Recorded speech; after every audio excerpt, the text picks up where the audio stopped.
Alors le vote Cohn-Bendit, environ 16%, a une signification par rapport à cette demande environnementale, mais est-ce qu'il faut additionner le score du PS et le score d'Europe Écologie? C'est étonnant qu'il passe du temps à faire des petites combinaisons comme ça, parce que moi j'étais en débat hier soir sur plusieurs plateaux avec lui, et franchement j'ai pas eu le sentiment qu'on pouvait additionner ce qui se disait.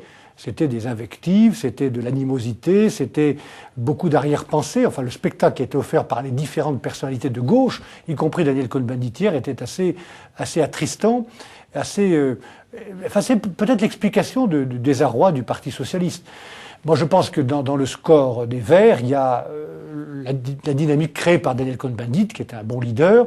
Il y a aussi beaucoup de gens déçus par le Parti socialiste. Et le renforcement du centre-droit dans le nouveau Parlement européen, est-ce que ça valide, j'allais dire de manière quasi automatique, la reconduction de Barroso à la tête de la Commission? Ça donne en tout cas une chance clairement à président de la Commission issu du Parti populaire européen, comme l'est José Manuel Barroso, qui a été, de mon point de vue, un bon président de la Commission, qui, de toute façon, doit être choisi par le Conseil européen, puisque c'est les chefs d'État qui choisissent le président de la Commission et qui le proposent au Parlement qui doit l'investir. Ce que je sais, c'est que José Manuel Barroso a été un bon président. Ce que je sais aussi, c'est que demain ne ressemblera pas à hier et que la crise change tout et qu'il va falloir tirer les leçons de cette crise, davantage de régulation, davantage de gouvernance européenne, davantage de politique communautaire, notamment en matière industrielle et de protection.